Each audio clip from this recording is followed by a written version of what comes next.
കേരളക്കരയിൽ അങ്ങോളം ഇങ്ങോളം പത്രമാധ്യമങ്ങളിലൂടെ നൂറുകണക്കിന് കൊലപാതകങ്ങളും കുടുംബ കലഹങ്ങളും കലാപങ്ങളും അനുദിനം ഉള്ളുകൊണ്ട് അറിഞ്ഞുകൊണ്ടിരിക്കുന്ന എന്റെ പ്രിയപ്പെട്ട കോഴിക്കോട് ജില്ലയിലെ പത്രമാധ്യമങ്ങൾ വായിച്ചുകൊണ്ടിരിക്കുന്ന അറിഞ്ഞുകൊണ്ടിരിക്കുന്ന ആനുകാലിക സംഭവ വികാസങ്ങളെ വിലയിരുത്താൻ പ്രാപ്തിയും കഴിവുമുള്ള എന്റെ പ്രിയപ്പെട്ട മുസ്ലിം സമുദായത്തിലെ സഹോദരങ്ങളോട് സഹോദരിമാരോട് പറയാം, 30 വയസ്സുള്ള ഒരു പ്രിയപ്പെട്ട ഭർത്താവ് 25 വയസ്സുള്ള ഭാര്യയുമായി ഉണ്ടായ കലാപമാണ് എന്റെ പ്രിയമുള്ളവരെ നാം വളരെയധികം ശ്രദ്ധിക്കേണ്ടത്. 8 വർഷത്തോളം അവർ പ്രേമത്തിലായിരുന്നു, 8 വർഷത്തോളം അവർ പ്രണയത്തിലായിരുന്നു.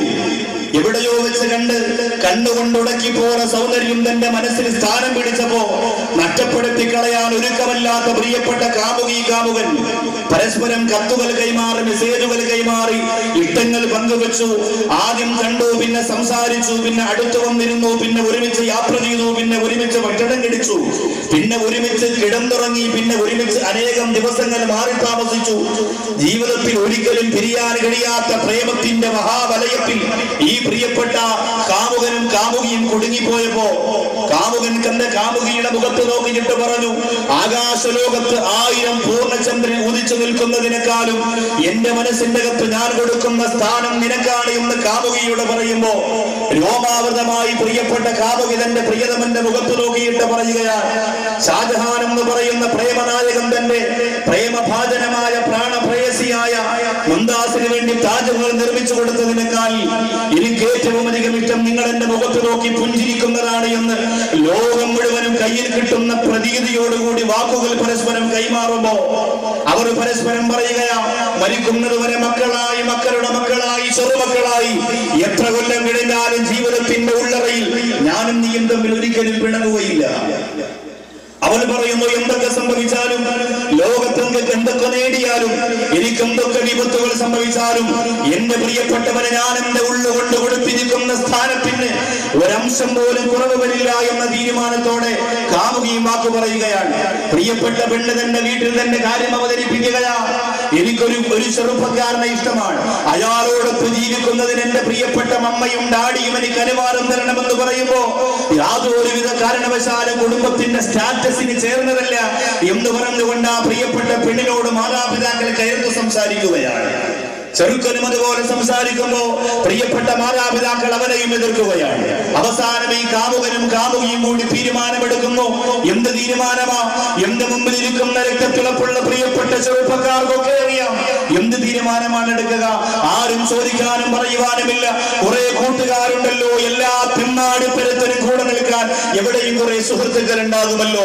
അവര് പറഞ്ഞു, ധൈര്യമായി പെണ്ണിനെ വിളിച്ചിറക്കി കൊണ്ടുവാ, ആരാണ് ചോദിക്കാൻ, ആരാണ് ചോദ്യം ചെയ്യാൻ, എത്രയോ നേതാക്കന്മാരുമായി നമുക്ക് ബന്ധമുള്ളതാ എന്ന് പറഞ്ഞുകൊണ്ട് രജിസ്റ്റർ വിവാഹം നടത്തി. ആ നാട്ടിൽ നിന്ന് കുറച്ചകലേക്ക് മാറി ഒരു വിലപിടിപ്പുള്ള വാടക വീട്ടിൽ ആ പ്രിയപ്പെട്ട സഹോദരനും സഹോദരിയും വിവാഹിതരായിട്ട് 1ാമത്തെ രാത്രിക്ക് ജീവിതത്തിലേക്ക് തുടക്കം കുറിക്കുമ്പോ ലോകം മുഴുവനും മത്സരിച്ച് തോൽപ്പിച്ചെടുത്തതിന്റെ പ്രതീതിയായിരുന്നു ആ പ്രിയപ്പെട്ട ചെറുപ്പക്കാരന്റെ മുഖത്ത്. ലോകത്തിന് ഒന്നും എനിക്ക് നേടാൻ ബാക്കിയില്ല. തന്നെ പ്രസവിച്ച മാതാവിന്റെ നെഞ്ചത്ത് ചവിട്ടി ഇറങ്ങി വന്ന 18 വയസ്സുള്ള 19 വയസ്സുള്ള ആ പ്രിയപ്പെട്ട പൊന്നുമോളെ മനസ്സിൽ തെളിഞ്ഞു വന്നത്, ലോകത്തിന് വേറൊന്നും എനിക്ക് കിട്ടിയിട്ട് കാര്യമില്ല, എല്ലാം എനിക്ക് കിട്ടിക്കഴിഞ്ഞു, എന്റെ പൂർണ്ണമായ സന്തോഷം ഈ ദിവസത്തിലൂടെയാണ്. അങ്ങനെ തീരുമാനിച്ചു ജീവിതം തുടങ്ങി. എന്തൊരു സന്തോഷമാണ്! ഒരുമിച്ച് കുളിക്കുന്നു, ഒരുമിച്ച് വസ്ത്രമലക്കുന്നു, ഒരുമിച്ച് ഭക്ഷണം കഴിക്കുന്നു, ഒരുമിച്ച് ഉറങ്ങുന്നു, ഒരുമിച്ച് ഉണ്ണുന്നു, ഒരുമിച്ച് യാത്ര പോകുന്നു, ഒരുമിച്ച് ചിരിക്കുന്നു, ഒരുമിച്ച് കരയുന്നു, ഒരുമിച്ച് ജീവിതത്തിന്റെ സുഖദുഃഖങ്ങൾ മുഴുവനും വാരിക്കൂട്ടി വെച്ച് സന്തോഷത്തിലെ സന്താപത്തിലും ഒരുമിച്ച് ജീവിതം എന്ന് പറയുന്ന ചക്രത്തെ മുന്നോട്ട് നയിപ്പിച്ചുകൊണ്ടിരിക്കുമ്പോ എന്റെ പ്രിയമുള്ളവരെ, എല്ലാ കുടുംബ ജീവിതത്തിലും ഉണ്ടാകുന്നത് പോലെ ചെറിയ ചെറിയ പൊട്ടലും ചീറ്റലും ആ കുടുംബ ജീവിതത്തിലും ഉണ്ടാവുകയാണ്. ഭർത്താവ് സമയത്ത് വീട്ടിൽ വരാറായി, ഭാര്യ കാത്തിരുന്നിട്ട് മുഷിപ്പുണ്ടാക്കാൻ തുടങ്ങി. പരസ്പരം തർക്കങ്ങളായി, വഴക്കുകളായി, കാണങ്ങളായി, കലഹങ്ങളായി, കലാപങ്ങളായി. അവസാനം ഒരു കുഞ്ഞു കൂടി അതിലേക്ക് ജനിച്ചു വീണു. പക്ഷേ തന്റെ മനസ്സിന്റെ ഉള്ളിൽ 8 കൊല്ലം പ്രണയിച്ചപ്പോൾ എന്ന വാക്കുകളൊന്നും ജീവിതത്തിലൂടെ പ്രാവർത്തികമാക്കാൻ കഴിയുന്നില്ലല്ലോ. 8 കൊല്ലം പ്രേമിച്ചപ്പോൾ പറഞ്ഞ വാക്കുകളൊന്നും തന്റെ ഭർത്താവ് തന്നോട് കാണിക്കുന്നില്ലല്ലോ.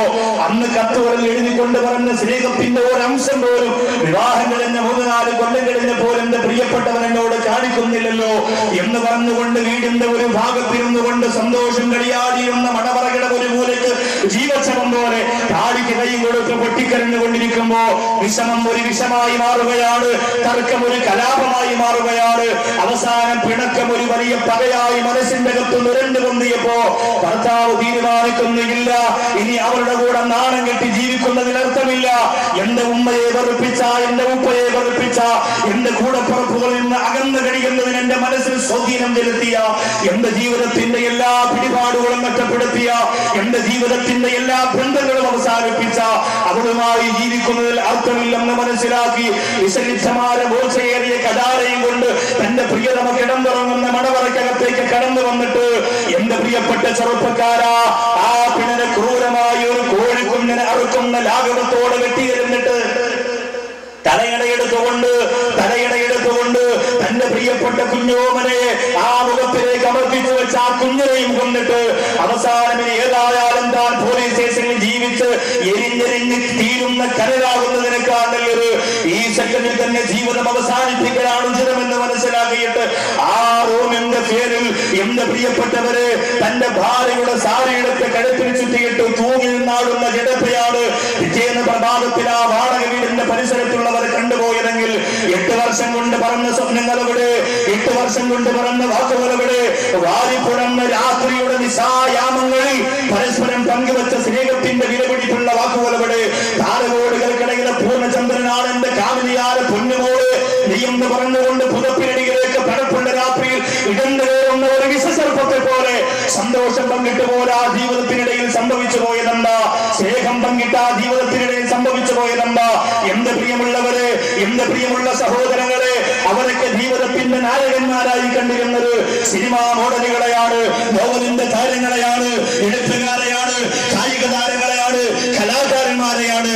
അവര് പറയുന്നത് പോലെയല്ലാതെ, അവര് ജീവിക്കുന്നത് പോലെയല്ലാതെ, അവര് വരച്ചു കാണിച്ചിരുന്നത് പോലെയല്ലാതെ, അവരുടെ ജീവിതത്തിന്റെ രസവും സുഖവും അവരെങ്ങനെയാണോ അനുഭവിച്ചത്, ആസ്വദിച്ചത്, അതുപോലെ എല്ലാവരും മറ്റൊരു ജീവിതം എനിക്കും വേണ്ട എന്ന് തീരുമാനിച്ച് അതേ സ്റ്റൈലിലും അതേ രൂപത്തിലും അതേ ഭാവത്തിലും ജീവിക്കാൻ ഇറങ്ങി വന്ന ആ പ്രിയപ്പെട്ട നായകന്മാർക്ക്, നായികമാർക്ക് നൂറുകണക്കാർ ഇങ്ങനെ സംഭവിച്ചു പോയിട്ടുണ്ട്. സിനിമാ ലോകത്തിന്റെ ചരിത്രം പഠിച്ചാൽ ഈ അടുത്ത സമയത്ത് ഒരു പെൺകുട്ടിയുടെ സിനിമാ താരറാണിയുടെ സൗന്ദര്യവതിയായ കൊച്ചു പെൺകുട്ടിയുടെ നിക്കാഹ് നടന്ന തിരുവനന്തപുരം ജില്ലയുടെ ഓഡിറ്റോറിയത്തിന് മുന്നിൽ എന്റെ പ്രിയപ്പെട്ടവരെ പ്രഭാതം പൊട്ടിവിടന്ന് 8 മണിയായപ്പോ നട്ടമില്ലാത്ത, സംസ്കാരമില്ലാത്ത, ആദർശ ശുദ്ധിയില്ലാത്ത നൂറുകണക്കാര മുസ്ലിം ചെറുപ്പക്കാർ ആ ഓഡിറ്റോറിയത്തിന്റെ ഗേറ്റിന് മുന്നിൽ വട്ടം കൂടി നിൽക്കുകയാ. എന്തിനെന്നറിയോ? ആ ഓഡിറ്റോറിയത്തിന്റെ അകത്തളത്തിലേക്ക് കടന്നു പോകുന്ന താരറാണിയുടെ വിവാഹത്തിൽ സന്തോഷമർപ്പിക്കാൻ കടന്നു പോകുന്ന വാഹനത്തിന്റെ ഉള്ളിലിരിക്കുന്ന ഒരു സിനിമാ നടന്റെ മുഖമൊന്ന് കാണാൻ, ഒരു സിനിമാ നടിയുടെ മുഖമൊന്ന് കാണാൻ, ഒരു നായകന്റെ രൂപമൊന്ന് കാണാൻ, ഒരു സംവിധായകന്റെ മുഖമൊന്ന് കാണാൻ, എല്ലാം മറന്നുകൊണ്ട് കാത്തിരിക്കുന്ന ചെറുപ്പക്കാരുടെ പ്രേമം അവസാനം കൊണ്ടെത്തുന്നത് എവിടേക്കാ എന്റെ പ്രിയപ്പെട്ടവരെ? എല്ലാറ്റിലും നമുക്ക് അവരാണ് മാതൃക, എല്ലാറ്റിലും നമുക്ക് അവരാണ് മാതൃക, എല്ലാറ്റിലും നമുക്ക് അവരാണ് മാതൃക എന്ന് തീരുമാനിച്ചവരെ ഞാൻ ഓർമ്മപ്പെടുത്തുകയാ. അങ്ങനെ കണ്ടവനെ നിന്റെ നേതാവായിട്ട് മുമ്പ് വെച്ചുകൊണ്ട് ജീവിക്കോ. ഈ സമുദായത്തിന്റെ മുസ്ലിം ചെറുപ്പക്കാരൻ തീരുമാനിച്ചാൽ നിനക്കൊരു നല്ല സംഘാടകനാകാം, നിനക്കൊരു നല്ല പ്രഭാഷകനാകാം, നിനക്കൊരു നല്ല നേതാവാകാം, നിനക്കൊരു നല്ല സംഭാവന ചെയ്യുന്നവനാകാം, നിനക്കൊരു നല്ല ഗായകനാകാം, നിനക്കൊരു നല്ല നായകനാകാം, നിനക്കൊരു നല്ല അഭിനേതാവാകാം. പക്ഷേ നിനക്ക് സാധിക്കാതെ പോകുന്നതെന്താ?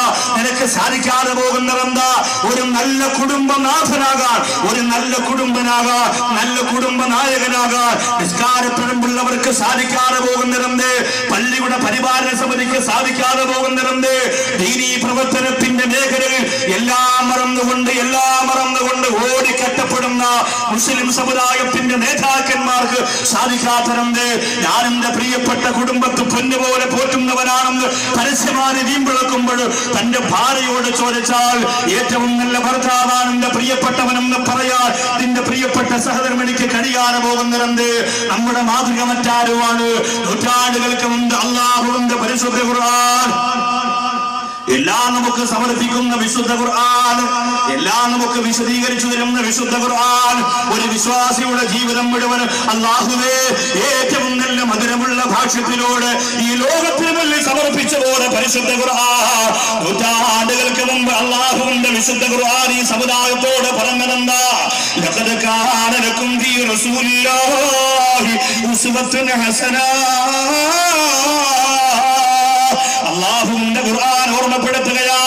അല്ലാഹുവിന്റെ റസൂൽ നബി മുഹമ്മദ് മുസ്തഫ, അല്ലാഹുവിന്റെ റസൂൽ നബി മുഹമ്മദ് മുസ്തഫ ആ മുത്തായ തങ്ങളിൽ ഉസ്വത്തുൻ ഹസന, നിങ്ങൾക്ക് ഏറ്റവും നല്ല മാർഗമുണ്ട്, ഏറ്റവും നല്ല മാതൃകയുണ്ടെന്ന് നൂറ്റാണ്ടുകൾക്ക് മുമ്പ് ഖുർആൻ പറയുമ്പോ, നബിദിനം വരുമ്പോ എന്റെ പ്രിയമുള്ളവരെ പച്ചക്കൊടി കയ്യിൽ പിടിച്ചിട്ട് അല്ലാഹുവിന്റെ റസൂലിന്റെ പേരിൽ സലാത്ത് ചൊല്ലിയിട്ട് റോഡിലൂടെ നടന്നു പോകാൻ മാത്രമല്ല, ഒരു പ്രവാചകനെ ഈ സമുദായത്തിൽ അല്ലാഹു തന്നതെന്ന് തിരിച്ചറിയാ.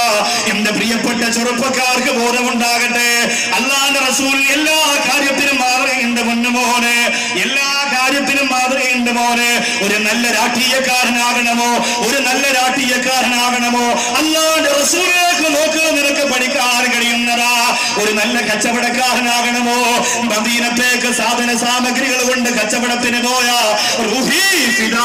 നബി മുഹമ്മദ് മുസ്തഫ സല്ലല്ലാഹു അലൈഹി വസല്ലമ തങ്ങള് നോക്ക് മോനെ, നിനക്ക് പാഠമുണ്ടടാ, നിനക്ക് പഠിക്കാനുണ്ടടാ. അല്ലാഹുവിന്റെ റസൂൽ നല്ല ഒരു പിതാവിനെ കാണണമോ, വീടിന്റെ വാതിൽ തുറക്കുന്ന ഫാത്തിമ എന്ന പൊന്നുമോൾ വാരിയെടുപ്പ് കൊണ്ട് പള്ളിയിൽ മുത്തം കൊടുക്കുന്ന ലോകത്തൊരു പിതാവുണ്ടെന്ന് മക്കൾക്ക് കൊടുക്കാത്ത സ്നേഹം ഈ ലോകത്ത് സമർപ്പിച്ചിട്ട് പോരാ സ്നേഹനായകനെ നബി മുഹമ്മദ് മുസ്തഫ. എവിടെയാണ് മാതൃക നിനക്കില്ലാത്തത്? ഒരു നല്ല ഗുരുനാഥനെ കാണണമോ, അഹ്ലു സുഫത്തിന്റെ പിന്നയിൽ പട്ടിണി പാവങ്ങളായി അരമുണ്ടൊടുക്കാൻ നിവർത്തിയില്ലാതെ കടന്നു വന്ന മദീനയുടെ പിന്നയിൽ ഇരിക്കുന്ന പാവപ്പെട്ട സഹാബത്തിന്റെ മുന്നിലേക്ക് അല്ലാഹുവേ ഇതുപോലെ ഒരു പാഠം പഠിപ്പിച്ചു കൊടുത്ത ഗുരുനാഥന് ലോകത്ത് നമുക്ക് കാണാൻ പറ്റുമോ? ലോകത്ത് നമുക്ക് കാണാൻ പറ്റുമോ?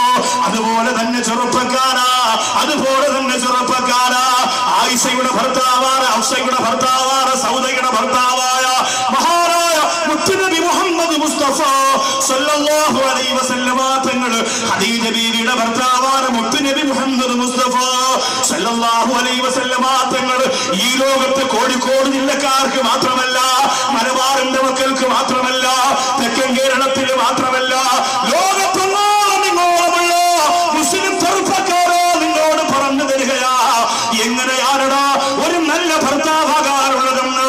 സിനിമാ നടന്മാരുടെ പിന്നാലെ പോണ്ട ചെറുപ്പക്കാരാ, സിനിമാ നടികളുടെ പിന്നാലെ പോണ്ട ചെറുപ്പക്കാരാ, കണ്ട കാലിക താരങ്ങളുടെ പിന്നാലെ